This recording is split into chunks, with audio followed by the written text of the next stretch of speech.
And this is what Rich Dad Poor Dad talks about as well, is that you need to have a solid team around you. Go shop around, talk to whoever you want, talk to how many other people you want.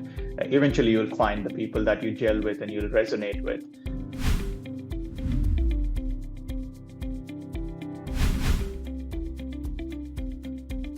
What went through my mind when we bought the first house was, it was just the excitement for the first year and the excitement to furnish the house and spend all the money, all the extra money that we had on the furnishings. And we did not think about if it's going to add value to the house, if it's going to add value to our life, or what the impact it's going to have. Probably in the second year, when it was early start for the COVID in 2020, we had ample time to think about all these things and what we want to do in life.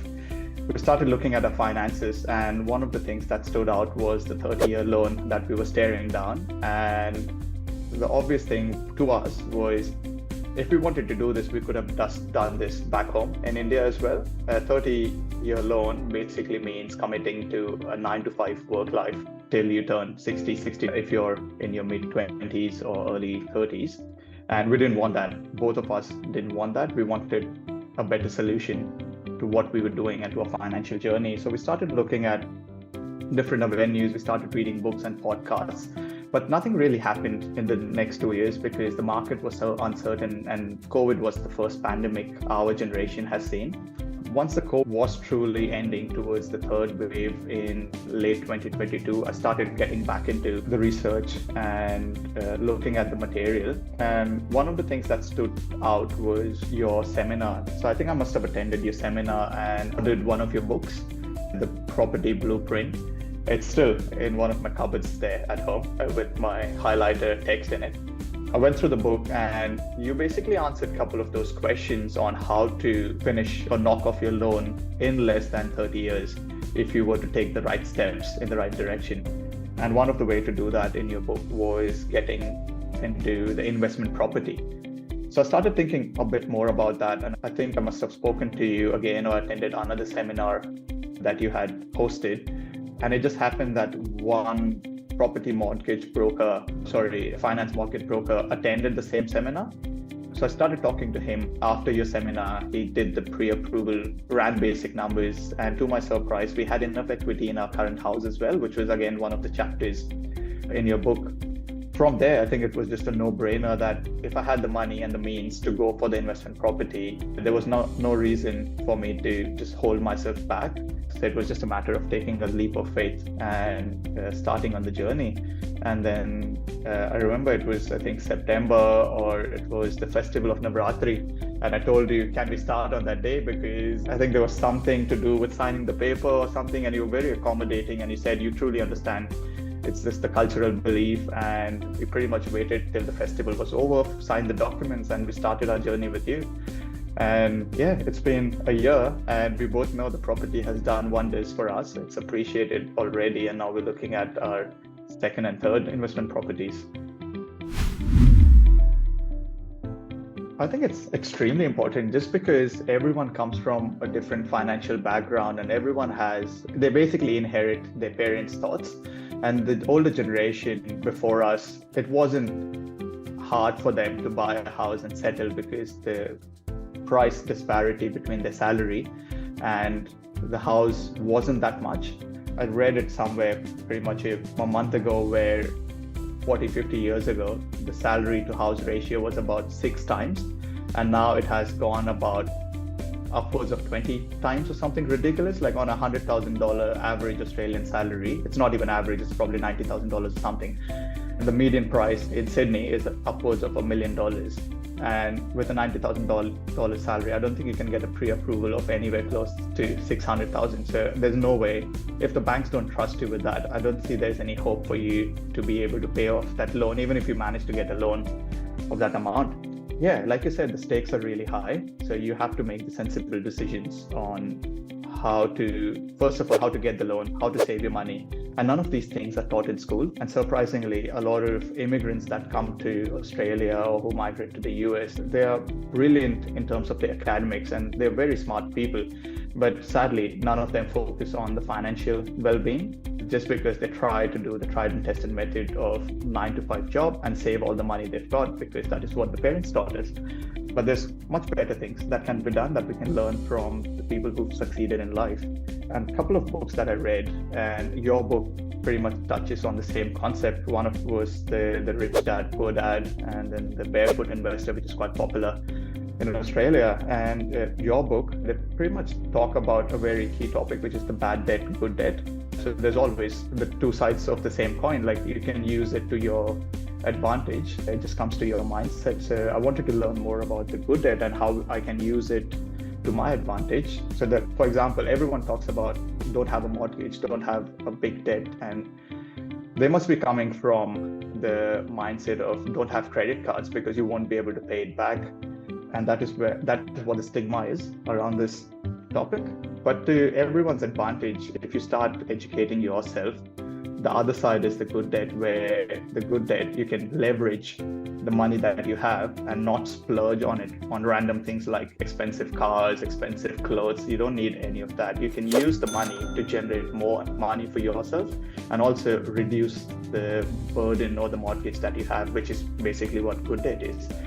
And that is what intrigued me at the time. And when I saw your seminar, again, you said the exact same things in your seminar as well. And it really resonated with me. What I was thinking, you were basically saying the same thing. So I was like, this just sounds like a no-brainer. I have to do it. And the worst case to me was, and you've covered this as well, is what is the worst case that's going to happen? You take a mortgage, the price probably goes up a bit.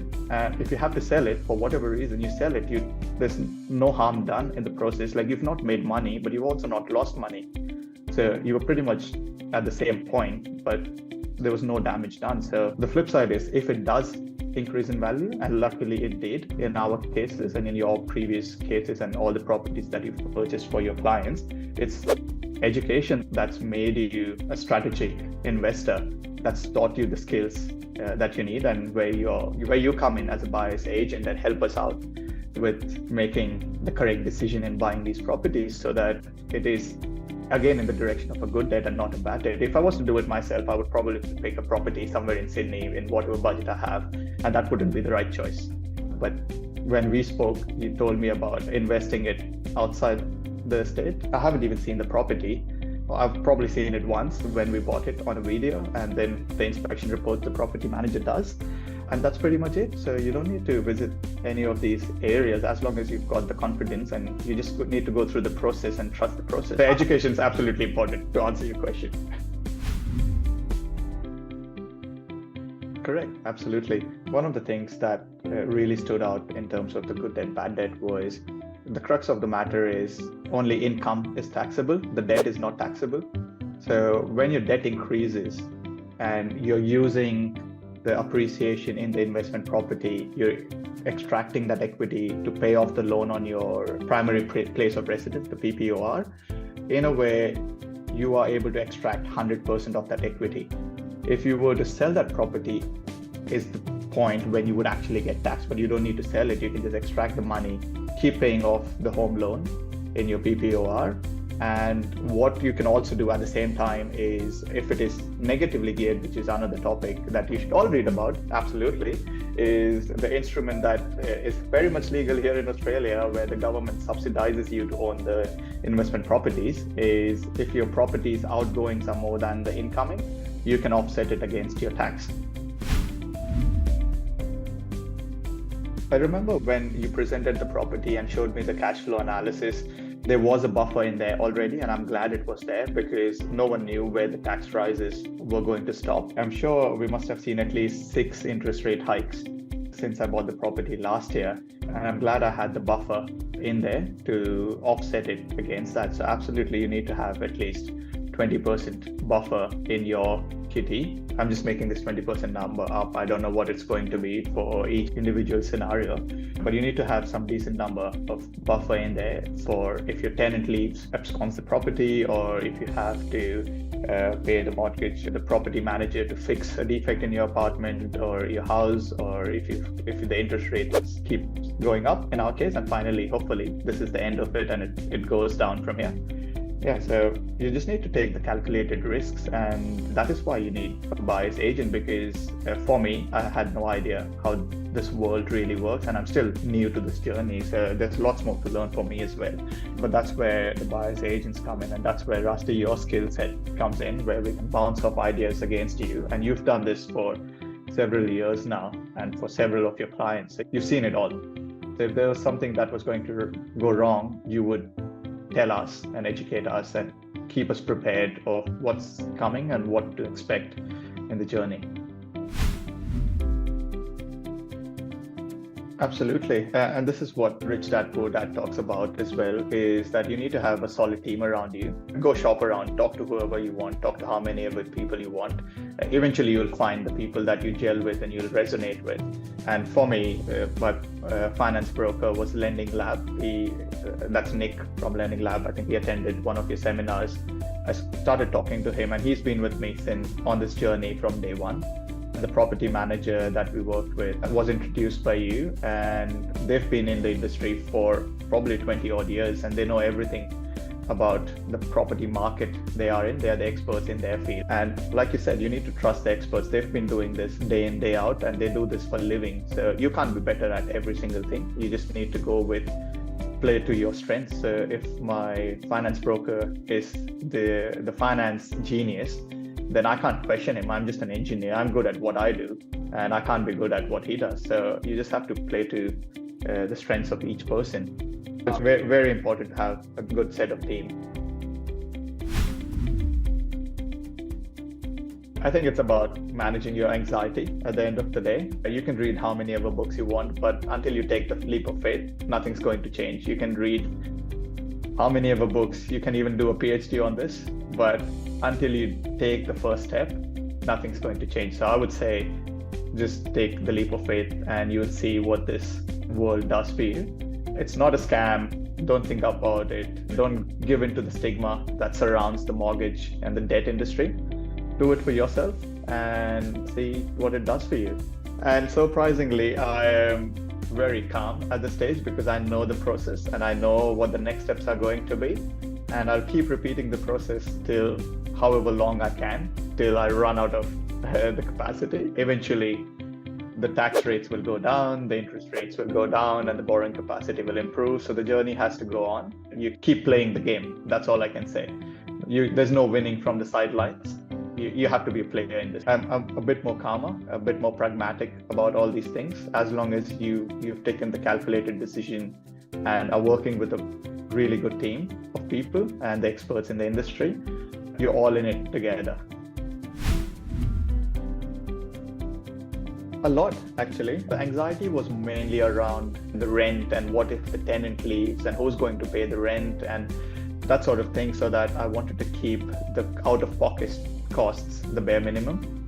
And one of the strategies we spoke about at the time was the rent was going to be renewed in 6 months' time. And I've managed to renew the rent twice so far. So the rent has gone up and the condition has improved a lot. So my out-of-pocket expenses, even though the property was negatively geared from day one, it's improved by a lot. It's close to being neutral. And when we did the cash flow projections, we were saying that property was going to become cash flow neutral in about 3 years' time.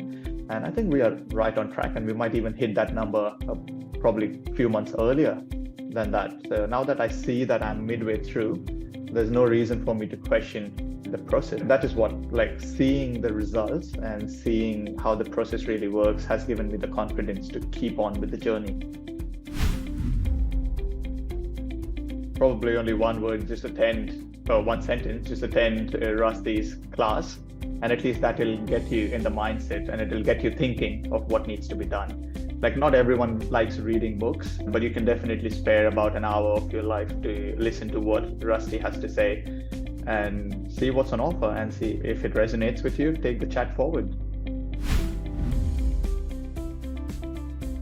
So what really helped me was pretty much the entire process. I can't pick one. It was the entire package, like every single thing. from signing the document till receiving the gift hamper on Christmas. Like, it was every single thing. Everything was very personalized. All the question answers were personalized. Like, I remember I called you so many times, randomly asking all these weird little questions, and you answered every single one of them. So yeah, like you said, it's about education as well. So it's not about just buying a property, it's about educating you. You need to make the most of it. Just don't think because you're engaging a buyer's agent, it's their responsibility to just go and buy whatever property they think is the right one. As long as, if you're not asking questions and if you're not learning in the process, then you're not really growing in the career or in your mindset. So you really need to do that.